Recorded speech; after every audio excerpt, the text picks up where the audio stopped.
Hello. You have something special. You have greatness in you. This is Les Brown, Mrs. Mamie Brown's baby boy.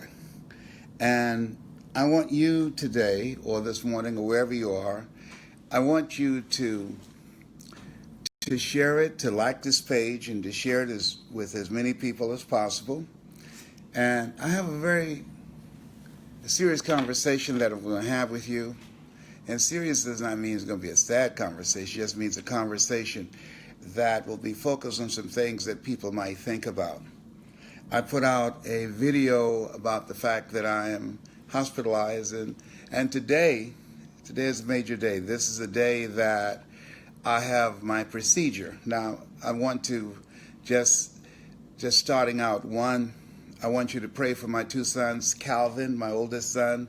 He's in Jacksonville. He's facing a health challenge. Pray that he will have a full recovery. My son, John Wesley, he's in LA.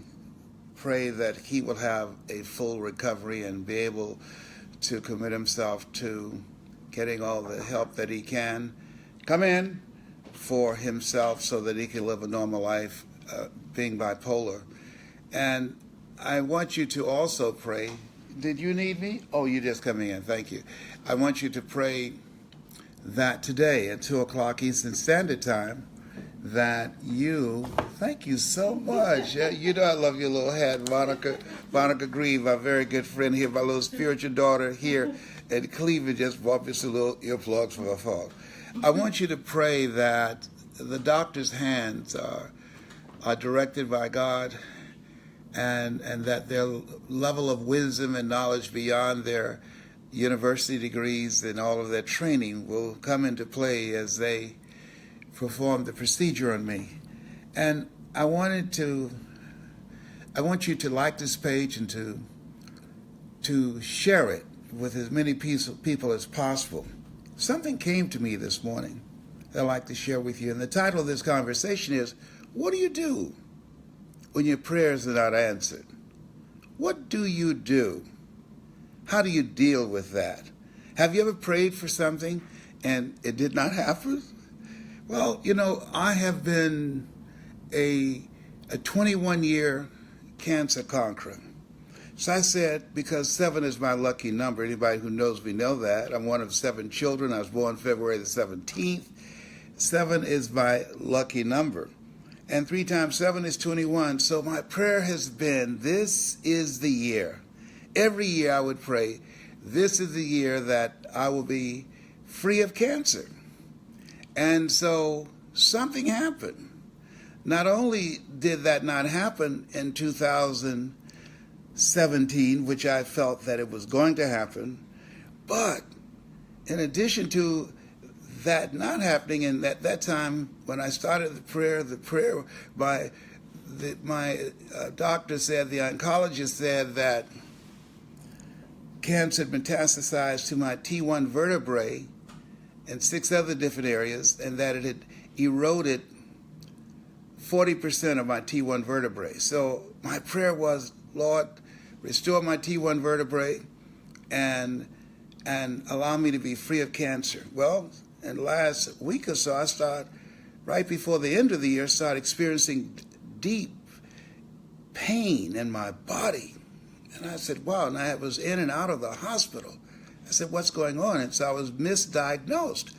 They thought it was sciatica pain, but it was not the pain from sciatica, pain from the cancer. Not only did God not remove the cancer from my T1 vertebrae, but it spread to, the doctor said day before yesterday, it's a number 1, number 2, number 3 vertebrae. It spread to those, and in addition to at 7C. Now, first of all, I got excited.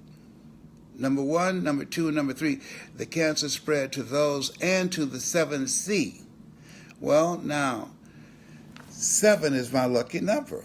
It skipped 4 and 5. 7 is my lucky number. Now, what does the C stand for? Commitment. Commitment. What do you do when your prayers aren't answered?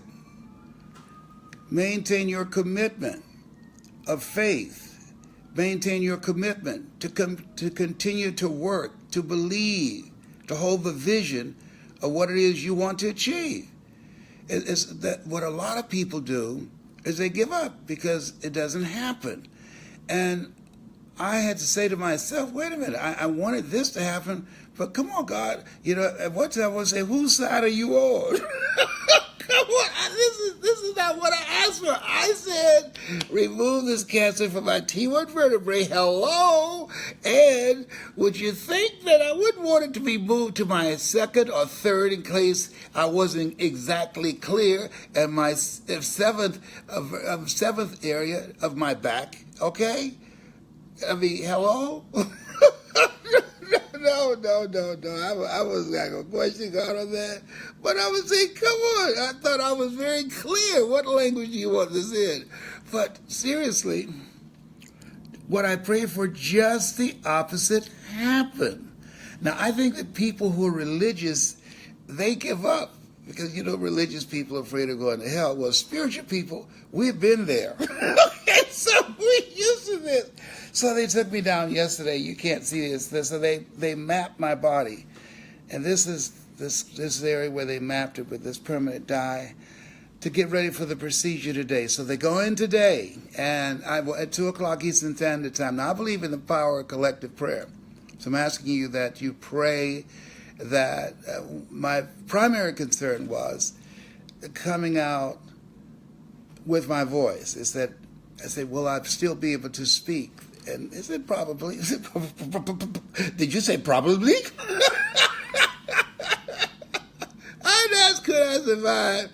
But speaking gives me life, So I said, well, your throat will be sore for a few days. So they mocked me here, and they did something what is called mapping. And then so at 2 o'clock Eastern Standard Time, I go in for the procedure in the spinal area where they said the cancer is metastasized. And anytime you're dealing with the spine, you could be a quadriplegic, you could lose your voice, you could lose your life, anything could happen. But I said, just in case that this might be my last day, I'm not going to take it for granted. I said, well, I'll talk to them after the procedure. But then I said, wait a minute, I haven't gotten any special notice that I will still be here after that. I'm not going to take it for granted. So I said, I'm going to take care of this opportunity in the event that this is the last time you hear my voice alive, or if this is the last time that I am to speak to you and connect with you, I want to speak now. And so my prayer is that my 2 sons have a full recovery and be able to live a normal life. And my prayer is that today, that I'm able to come out of this alive and have my voice and continue to be able to work, even if I'm a quadriplegic. If I have my voice, I can still speak. And even if I can't speak, I can still write. And even if I can't write, I can still see. And I can still hear. So there's something I can do. There's a way in which I can still be used. And so my prayer is that, Father, I know that you're with me. And that whatever happens today, I'm okay with that. I'm okay with that. Life does not owe me anything. When I think about my life, born in an abandoned building on a floor in Liberty City in Miami, being adopted by the incredible Mamie Brown. God took me out of my biological mother's womb and placed me in the heart of my adopted mother. I'm talking to you because of 2 women. One gave me life. The other one gave me love. All that I am and all that I ever hope to be, I owe to my mother. But I think about the sacrifices and the tough times that she faced raising 7 children she didn't give birth to by herself, except for the help of God and some people who said, Mamie, what can I do to help you out with those 7 kids? And there were many. And to be blessed with a man who spoke and interrupted the vision that I had of myself when I was on the wrong track in life, Mr. Leroy Washington. And when I was labeled educable mentally retarded in the 5th grade and put back in the 4th grade and fell again in the 8th grade, and my junior year in high school, God made it fit that I would meet this man, and he challenged me to work out a problem. I said, I'm not here. I'm not one of your students. I'm here to see MacArthur Stevens. He said, do what I'm asking you to do anyhow. And the kids started laughing. He's Leslie. He's got twin brother Wesley. Wesley's smart. He's DT. What's DT? He's the dumb twin. And I said, I am, sir. And looking down, he said, look at me. Don't ever say that again. Someone's opinion of you does not have to become your reality. That was a defining moment in my life. We all have defining moments, a moment that something happened and who you were before that moment, after that moment, because of what you experienced, because of what was said to you after that moment, because of what you have grown through, your life was never the same again. And my life was never the same again. And I became convicted in my spirit that I wanted to be to people what Mr. Washington was to me. He interrupted my story I believed about myself that had been given to me by the world. And we're taught, be ye not conformed to this world. Don't be like everybody else. Be transformed by the renewing of your mind. What do you do, Les, when your prayers aren't answered? Keep the faith and keep on working. Keep the faith and keep on working anyway, in spite of. In spite of. Here's the thing, that as you look at yourself and look at your goals, the things happen many times when they happen. So be it. But don't lose faith. I remember Adam Clayton Powell out of New York. He was a congressman. He was a bad boy. He had a classic speech called, keep the faith, baby. Keep the faith. And that's real. I remember Jesse used to say, if you keep on hoping, you can keep on hopping. That's real. That's real. I'll be hopping down to the operating room today. The other thing is that it is very important that you saturate your mind with positive things. I got up this morning, I was listening to myself like I was a perfect stranger because I was a different person then. And when I was speaking then, the things that I was going through was nothing compared to what I'm facing now. And so I spoke from a different place of energy. I was in good health. I had my six-pack, which I got a one-pack covered up by six-pack right now. Every time the nurse would come in to stick some pins in my stomach, some needles in my stomach, I said, this used to be a six-pack. They're covered up temporarily right now. Can you feel it, brother, up in here, up in here? They got all these different instruments and things connected to me. And so when things happen to you, sometimes you wonder, God, where are you? Are you here? Give me a sign. And I was asking for signs, and get that for me. And I didn't get the sign that I want. Instead of cancer being eliminated, it spread. And so I was talking to a friend of mine named Grayson, and I said, Grayson, he called me in Jacksonville. He's one of my spiritual sons. And I said, I'm in the hospital in Cleveland, and I'm having the procedure today. You know, they're going in my spinal area, and I'm concerned about my voice, and I want your prayer to be that I maintain my voice and I'll be able to walk out of here and to be able to continue to do my work. And I said my prayer was for God to eliminate the year 2017, because 2017 and 7 is my lucky number. 3 times 7 is 21. This is my 21st year dealing with cancer. To eliminate the cancer. And I said instead it moved from my T1 vertebrae to my 2 vertebrae and a 3 and then to the 7C. And he said, Les, the cancer spread so it can get out. I said, oh, come on now. Flesh and blood didn't reveal that to you, but my heavenly Father, which art in heaven. Now, y'all know something serious. I'm going to get some kind of procedure. I'm letting y'all see this little gray around here. You know, homie don't be playing that.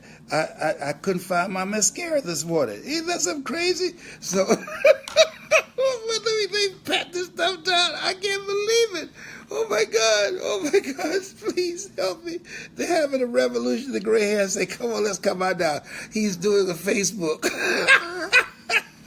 So, seriously, as you look at yourself, sometimes the prayers can be answered, but in a different way. And to me, This is an opportunity, a defining moment. It's a defining moment. That sometimes life will test you. You know, it's easy to have faith when you get the prognosis you want from a doctor. It's easy to have faith when your bills are paid. I remember when the home that I had purchased for my mother went into foreclosure because I didn't do a title search when I purchased the home. And I remember when we got the letter saying that the sheriff will be coming out to set our furniture out if we had not moved out. And I didn't lift a finger to move anything. I was praying. And I called the previous owner. I said, "Can you give me this 3 months, sir?" I was ripped off. I didn't know. I was naive. I said, would you please give me a break? Close that door. Is that door closed? Okay. Would you please give me time, some monthly payments? He said, "No, I want you out." And they went to the sheriff and won a judgment to foreclosure. And I remember praying. And finally, I said, how do I tell my mother this home that is the fulfillment of a dream that we have to move? It's going into foreclosure. And around 2:30, I went downstairs and I kneeled by the bed and I said, "Mama," she said, "Yes." I said, "You awake?" She said, "Yes." She said, "How can I sleep? I can hear you walking back and forth upstairs." I said, "Well, there's something I need to tell you. You know, I've been praying to God to give me a sign that the home would not be foreclosed on, that the sheriffs would not be coming out." And I said, "Mama," I said, "we're going to have to move. The house is going into foreclosure." And she said, "Leslie?" I said, "Yes, ma'am." She said, "I know you bought this house for me to say thank you for adopting you and your brothers and sisters, but you didn't have to do this." I said, "I know, Mama. And you didn't have to adopt us either." And so I said, "Well, they're going to come, and I've been praying to God that somehow this would work out, but we're going to have to move today." And she said, "Fine with me. I like this house anyway." I said, "Come on, Mama, you said you loved it." She said, "I loved it because you loved it." Leslie, she said, "going up and down these steps, it's bad on my knees. And as a result, that it hurts my knees. It's an arthritic condition that I have, but I wouldn't tell you." And so the thing is that I said, "Okay, yes, ma'am." She said, "We'll be all right.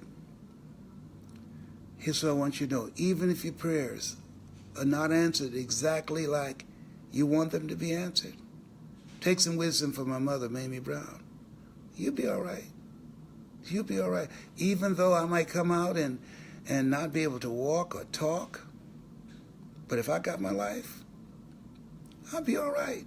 Even if you're facing all types of adverse circumstances, financial bankruptcy, divorce, being laid off from a job, being challenged with a physical illness, not having the money and resources that you need right now to come through this, just be convicted in your spirit. You'll be all right, in spite of, judge not according to appearances, but righteous judgment. Call forth those things that be not, as though they were. Here's something else. When we loaded the truck and we were driving back to Liberty City, we were living in North Miami Beach where I bought this home for my mother. And that's a very fascinating story. And the neighbors came out looking. "Mamie? Yes. You're back? Yes. What happened to the home that Leslie bought for you? He didn't do a title search. And there's a large bill that had to be paid in order to keep the house, and he didn't have the money. And so we had to get out." I remember that day as if it were yesterday, when the sheriff authorities knocked on the door. I was holding the Bible, and he said, "You Les Brown?" I said, "Yes." He said, "Sir, your house is under foreclosure. You have to leave today." So I said, holding the Bible and the Holy Quran, I must admit, I said, "I'm standing on his words." And he said, "No problem. Just step outside the door. Stand out here on the sidewalk."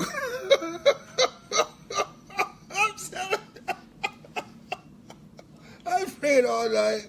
My eyes are red. I know I look like the creature from the Black Lagoon. You know, I know my breath had to be kicking like Bruce Lee. I was up all night praying to Jesus, to Yahweh, to Allah. I was calling on the whole gang. It's amazing how spiritual you become and diverse. You become when you're in a tight situation, you know. So they, I got Mama up, and they sent people in to remove the furniture. And insult to injury, neighbors, people that I thought would look out for me. They took a lot of our stuff.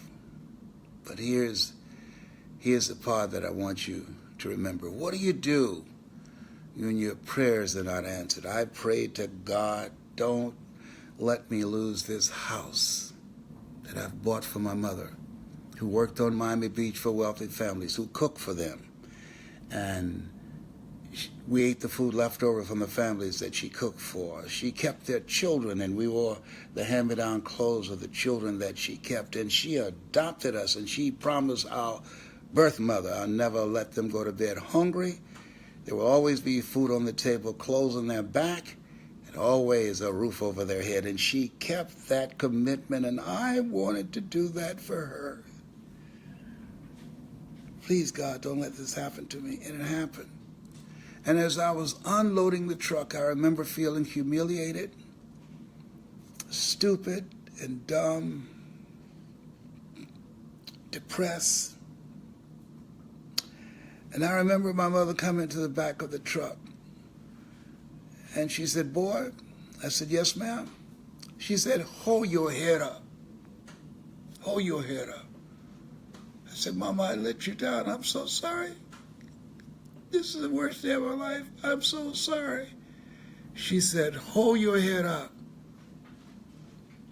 Take that furniture off that truck and bring it in the house." She said, "We still have each other." Whew. Hold your head up.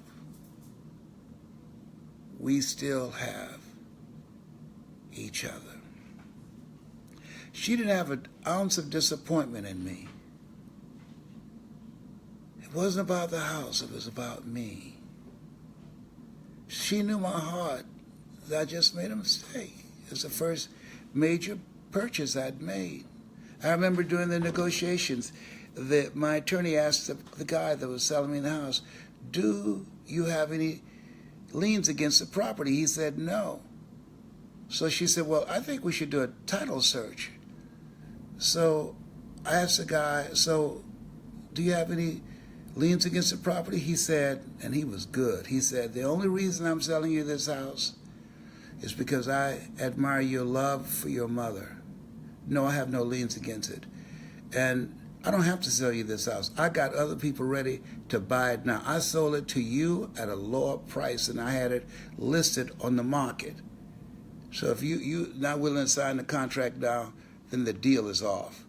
I looked at my attorney and I said, "Pass me the contract. I believe him." And she just dropped her head.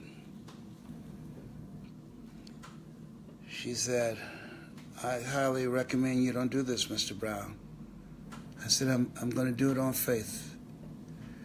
And the Bible says, watch as well as pray. And I should have watched. I should not have gone against the legal advice.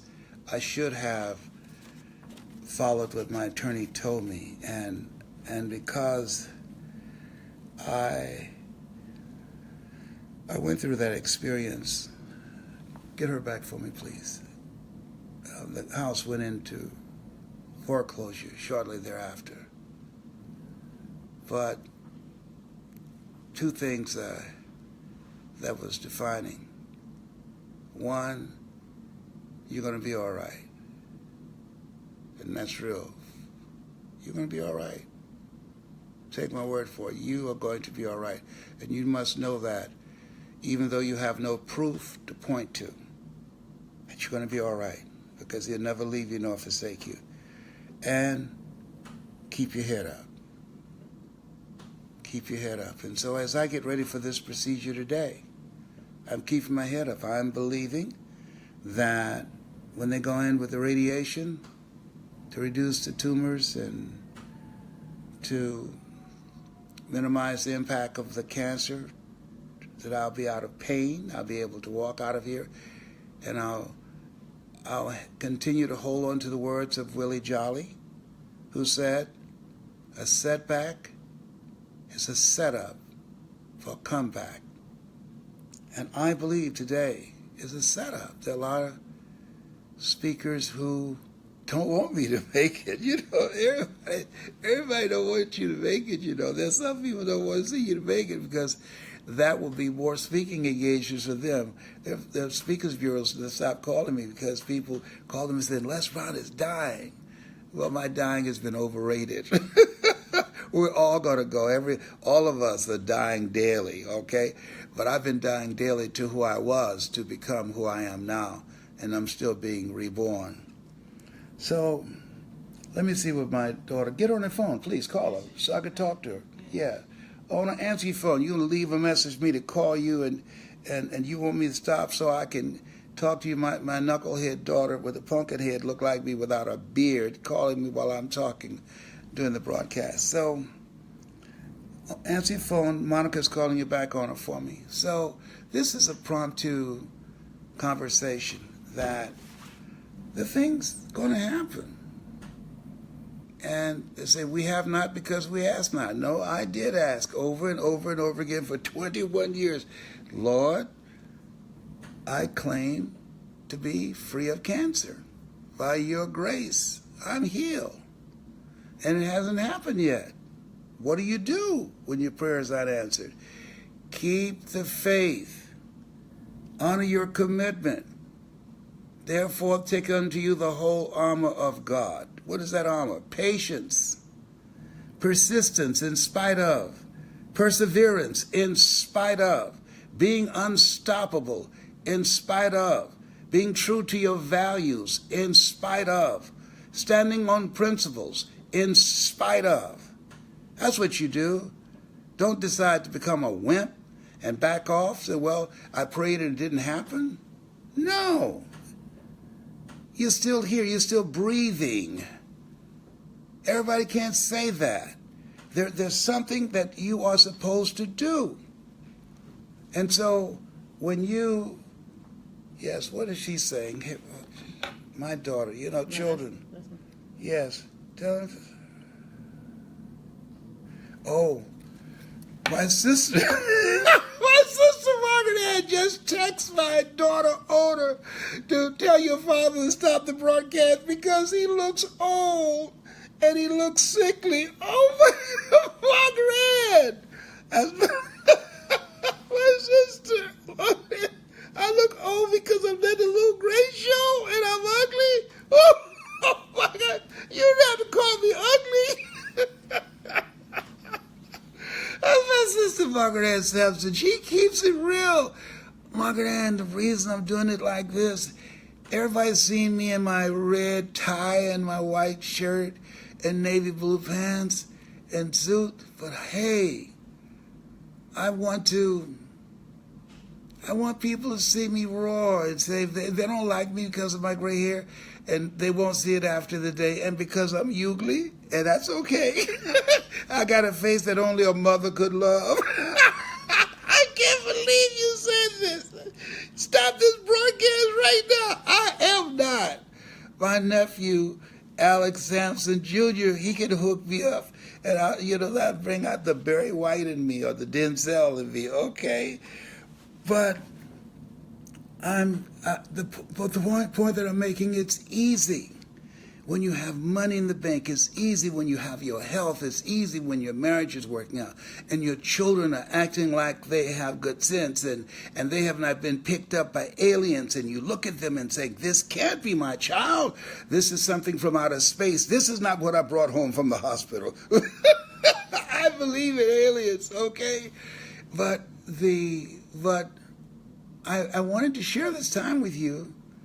And if you can hear me in your heart, you don't care what I look like right now. You really don't. Because what I'm saying resonates with you. What I'm saying has some meaning. This is not for everybody. This is not for everybody. And so I'm not about looking good, but I want it before going down, before they sedate me, before I go through this procedure. If I don't get out of this procedure, if I don't come out, it's okay. I was asked a question. If you knew that you were going to go now, and then you were given an extra chance, what would you do with your life? You know what I would do? If I knew I was leaving today and they said, but we're going to give you some more time, how would you spend that time? I'd spend that time doing work with my family, enjoying special moments with them, and speaking. That's what I'll do. I'll speak until I go. I told my kids, when they say I'm gone, do not allow them to embalm me for 3 days. Come down there to the morgue and put a microphone in my hand. And if I don't grab it and set up and say, you got to be hungry, you can look around and say to each other, Dad's gone now. He's gone. Because I was born to speak. I was born to help people. I am who I am because somebody spoke into my life. I am who I am because of Mike Williams. I want you to get his book, The Road to Your Best Stuff. He led me to my best stuff. He's my mentor to this day. Mike Williams. I wish you could tell you I did it all myself. No, he's a strategist extraordinaire. And he saw me at WVKO radio station in Columbus, Ohio. And he said, hey, Brownie, you know you're more than a disc jockey. Hey, Brownie, you know why you go see Dr. Norman Vincent Peale and Tony Robbins and Zig Ziglar and all those guys? I said, why? Because I like their message. No, because it's in you. At that time, I was LB, Triple P, Les Brown, your platter playing papa. There were none before me, there will be none after me. Therefore, that makes me the one and only, young and single and love to mingle. Hey, that guy's gone. Bam! I was bad when I did it. The whole homie was bad. Let the record show. And between records, this guy talked to me. That's the third thing I want to talk to you about. The power of your willingness to listen to a powerful, positive word from someone who can see in you that which you cannot see in yourself. Someone that has trained eye and accomplishment. And I loved him because I was one of his groupies. I admired the way he spoke. I admired how he held himself. And most importantly, he was the message that he brought. And I admired that. He's a person of integrity. Mike Williams, he's the only father that I've ever known other than my mother, because Father's Day came. I gave Mamie Brown a Father's Day because she was my mother and my father. And only 2 years difference between Mike Williams and I. He's still in Columbus. But he saw this Les Brown because I was open to listen to him and to be coachable. You can't read the label when you're locked in the box.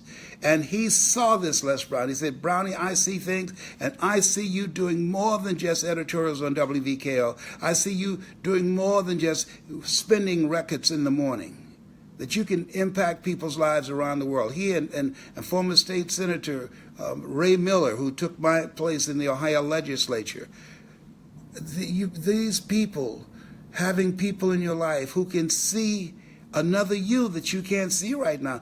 And it took him 14 years, I'm embarrassed to say, to convince me, because I didn't think that this Les Brown existed. I didn't think I can compete with people with PhDs and MBAs. I didn't think that I could be who I am now and live the life that I've lived, changing millions of people's lives around the world and speaking over 51 different countries. I did not think that someone would pay me for any.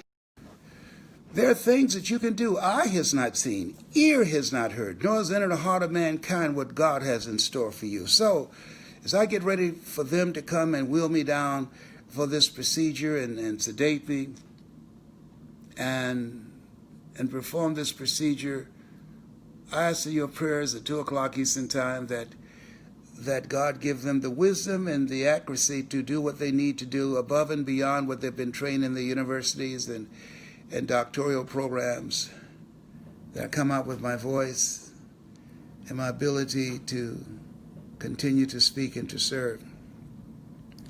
I will give you a call as soon as the anesthesia wears off. I'd like for you to spread this out. I want you to watch this and share it with as many people.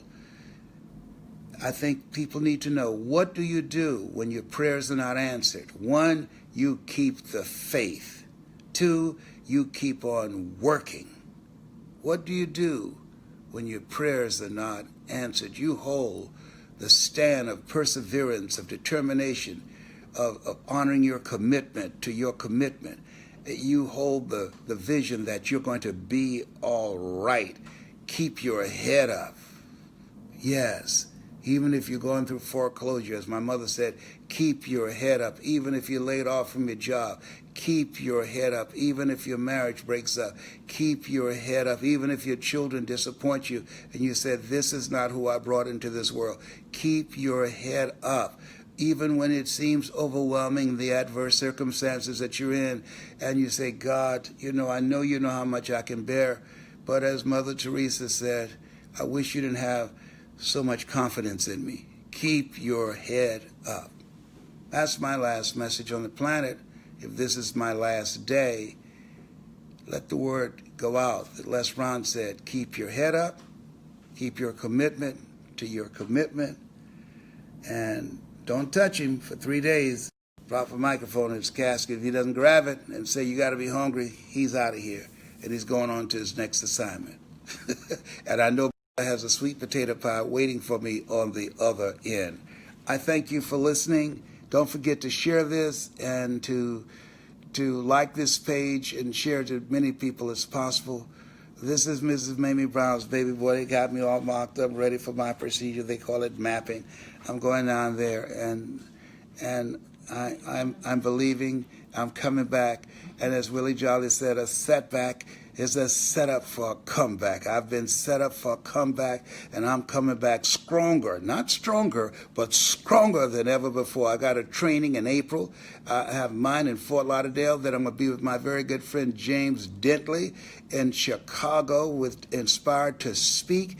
I'm going to speak everywhere that I possibly can until I drop.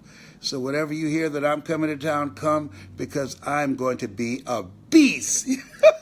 At the record show, I'm coming out swinging, In fact, they better watch out downstairs in the operating room, because I'm going to be swinging, coming in there like Cool Hand Luke. That's one of my favorite movies with Paul Newman, Cool Hand Luke. I'm going out swinging. Let the record show. Thank you so much. You have something special. You have greatness in you. That's my story, and I'm sticking to it. I love you. As George Wallace would say, my very good friend, there's nothing you can do about it.